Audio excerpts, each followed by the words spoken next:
ಜೈ ಭೀಮ್ ನಮೋ ಬುದ್ಧಾಯ. ಮಕ್ಕಳ, ಇವತ್ತು ನಮ್ಮ ಉಪಾಸಕರಾದಂಥ ಶ್ರೀಹರಿಯವರು ಅವರ ಕುಟುಂಬ, ಶ್ರೀಹರಿಗೂ ಅವರು ಕುಟುಂಬದವರಿಗೂ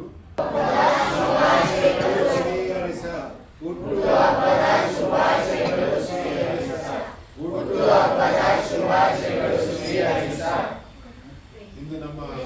ವಿಹಾರಕ್ಕೆ ಹುಟ್ಟುಹಬ್ಬ ಆಚರಿಸಿಕೊಂಡು ಸರಳವಾಗಿ ಇಲ್ಲಿ ನಮ್ಮ ವಿಹಾರದಲ್ಲಿ ಆಚರಿಸಿಕೊಂಡಂತ ನಮ್ಮ ಸೇರಿ ಸಬ್ಬ ಮಂಗಳಂ ರಕ್ಕಂತು ಸಬ್ಬ ದೇವತ ಸಬ್ಬ ಬುದ್ಧಾನುಭಾವೇನ ಸಬ್ಬ ಧರ್ಮಾನುಭಾವೇನ ಸಬ್ಬ ಸಂಘಾನುಭಾವೇನ ನಮೋ ತಸ್ಸ ಭಗವತೋ ಅರಹತೋ ಸಮ್ಮಾ ಸಂಬುದ್ಧಸ್ಯ ನಮೋ